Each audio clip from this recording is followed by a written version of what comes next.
Assalamu alaikum class. This is Mujtaba Kalward and we are studying world knowledge. पाण lectures जी हिकिड़ी series शुरू कई आहे जंहिंमें पाण डिफरेंट कॉन्टिनेंट्स जे बारे में पढ़ी रहिया आहियूं। सभ खां पहिरीं पाण एशिया जे बारे में पढ़ियोसीं, उन जे बारे में डिफरेंट फैक्ट्स पढ़ियासीं, उन जी population, area, largest country, smallest country, highest point and different क़िस्म जा फैक्ट्स जेके आहिनि एशिया जे बारे में पाण उहे कवर कयासीं। उन खां बाद पाण डिफरेंट कॉन्टिनेंट्स जे बारे में पढ़ूं था पिया। अफ्रीका जे बारे में पढ़ियोसीं, पोइ नॉर्थ अमेरिका जे बारे में पढ़ियोसीं। अॼु असांजो टॉपिक आहे साउथ अमेरिका। साउथ अमेरिका जे बारे में जेकी अहम तरीन शयूं आहिनि उहे पाण पढ़ंदासीं। अचो त शुरू कयूं था अॼु जो लेक्चर बिना कंहिं तवक़ुफ़ ऐं देर जे। साउथ अमेरिका ही दुनिया जो 4th लार्जेस्ट कॉन्टिनेंट आहे।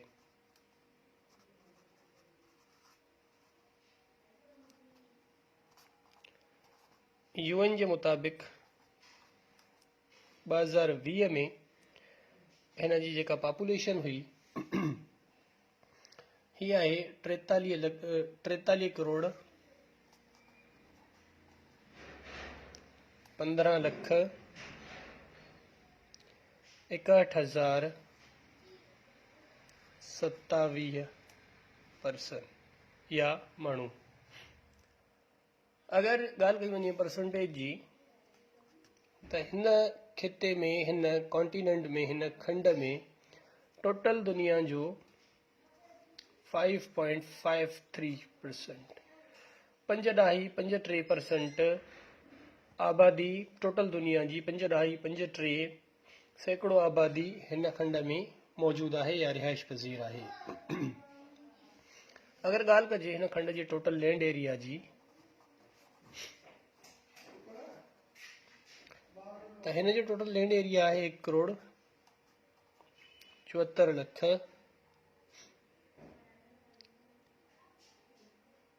61,000 1 करोड़ 74 लख 61,112 स्क्वायर किलोमीटर्स ही साउथ अमेरिका जो टोटल एरिया है in terms of land area total.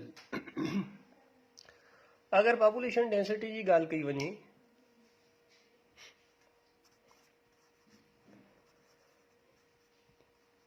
Population density ही हिकिड़ी नई टर्म आहे, इन करे मां हर वीडियो में इन जो ज़िक्र कंदो आहियां त पॉपुलेशन डेंसिटी थींदी छा आहे। पॉपुलेशन डेंसिटी इहा शइ हूंदी आहे त 1 स्क्वायर किलोमीटर में केतिरा माण्हू रहनि था। त हिन खंड जी जेका पॉपुलेशन डेंसिटी आहे इहा आहे 25 पीपल पर kilometre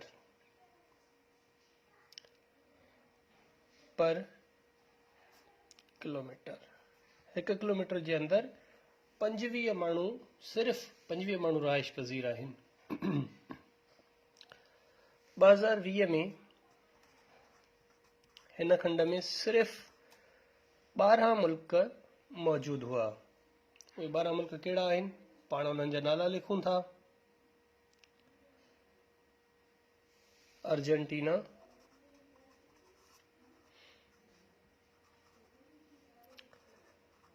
Bolivia,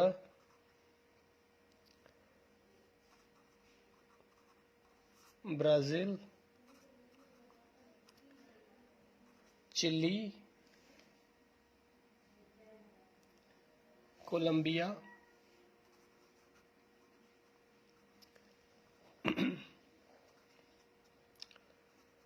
Ecuador,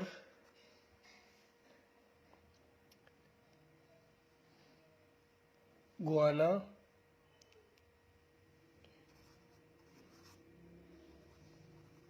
GUYANA, Guyana, Paraguay,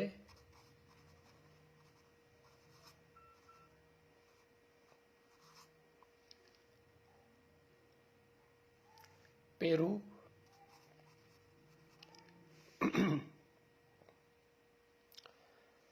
Suriname,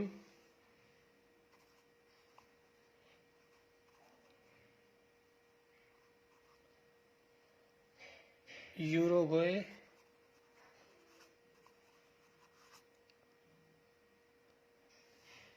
and Venezuela. VENEZUELA, Venezuela. ही टोटल 12 कंट्रीज़ आहिनि जेकी साउथ अमेरिका में वाक़िअ आहिनि. अगरि ॻाल्हि कई वञे डिपेंडेंट टेरिटरीज़ जी, त हिन खिते में 3 डिपेंडेंट टेरिटरीज़ बि आहिनि.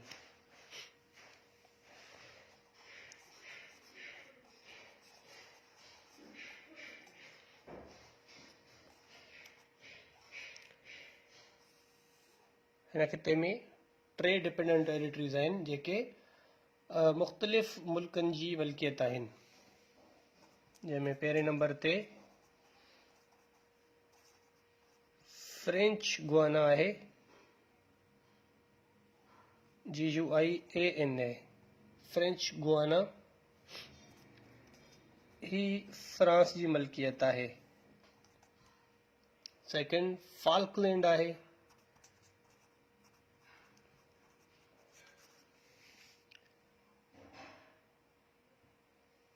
ही हिकिड़ो आइलैंड आहे जंहिं ते UK, यूनाइटेड किंगडम क्लेम कंदो आहे.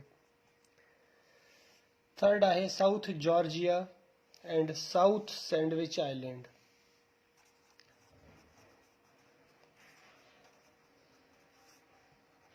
साउथ जॉर्जिया, साउथ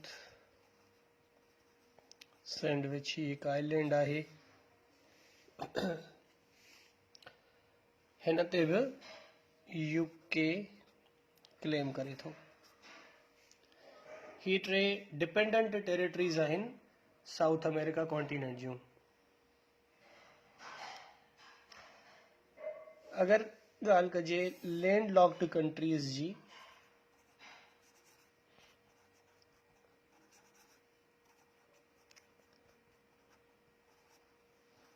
हिन में 2 कंट्रीज़ लैंड लॉक्ड आहिनि, जंहिंमें हिकु आहे बोलिविया ऐं ॿियो आहे पैराग्वे. साउथ अमेरिका जा ही 2 कंट्रीज़ लैंड लॉक्ड आहिनि. लार्जेस्ट कंट्री ऑफ अमेरिका,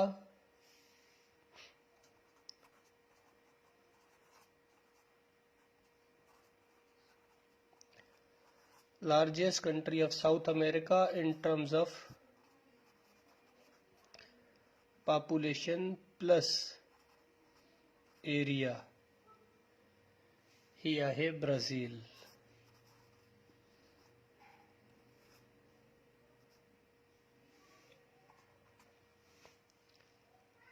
अहिड़े नमूने स्मॉलेस्ट कंट्री अगरि ॾिठो वञे बाय पॉपुलेशन,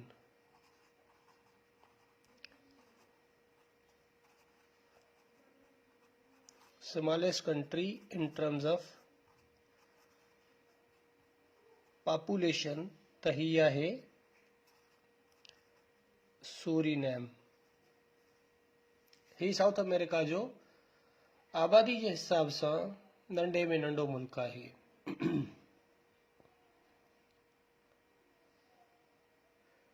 एरिया जे हिसाब सां अगरि नंढे में नंढो मुल्क ॾिठो वञे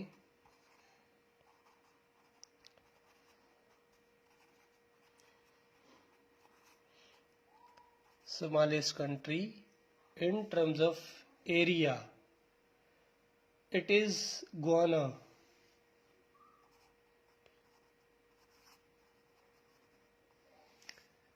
गुआना साउथ अमेरिका जो एरिया जे हिसाब सां नंढे में नंढो मुल्क आहे. अगरि लार्जेस्ट सिटी जी ॻाल्हि कजे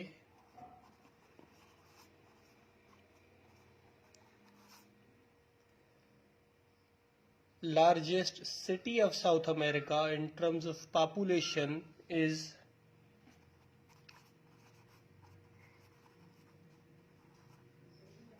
ही आहे साओ पोलो। ही शहर ब्राज़ील जो आहे। ब्राज़ील जेको एरिया ऐं पॉपुलेशन जे हिसाब सां साउथ अमेरिका जो वॾे में वॾो मुल्क आहे। उन जो ही शहर साओ पोलो ही ब्राज़ील जो पॉपुलेशन जे हिसाब सां सभ खां वॾो सिटी आहे। लॉन्गेस्ट रिवर जी अगर ॻाल्हि कजे, लॉन्गेस्ट रिवर ही आहे रिवर एमेज़ॉन, साउथ अमेरिका जो वॾे में वॾो दरियाउ। हाईएस्ट माउंटेन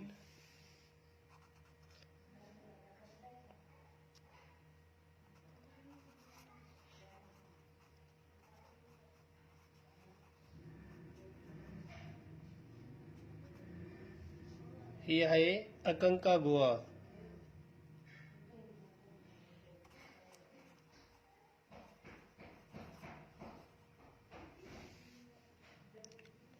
ही अर्जेंटीना में वाक़ आहे।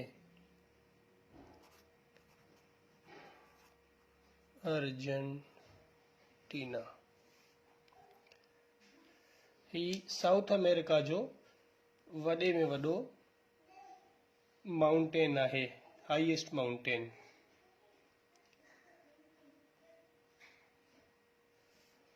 अगर ॻाल्हि कई वञे लेक जी, ढंढ जी, अमेरिका जी वॾे में वॾी ढंढ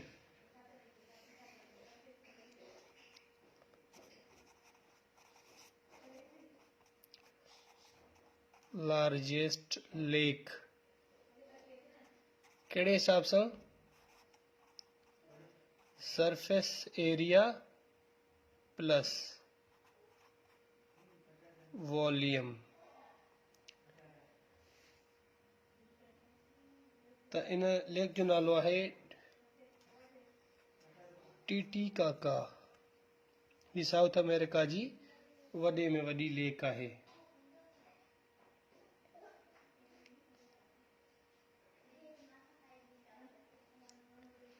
वाटरफॉल माण्हू वॾे शौक़ सां साउथ अमेरिका जा वाटरफॉल्स ॾिसण वेंदा आहिनि। हिन जे हाईएस्ट वाटरफॉल जी ॻाल्हि कजे थी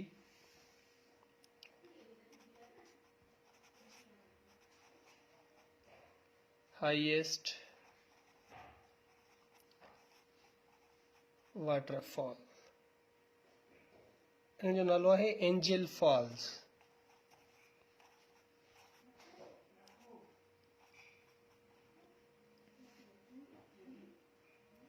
ही वेनेजुएला में वाक़ आहे।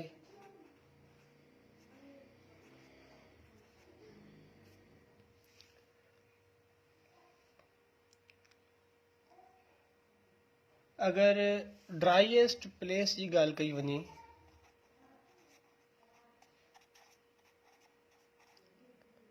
साउथ अमेरिका जी सभ खां वधीक ख़ुश्क तरीन जगह कहिड़ी आहे? ही आहे एटकामा डेजर्ट।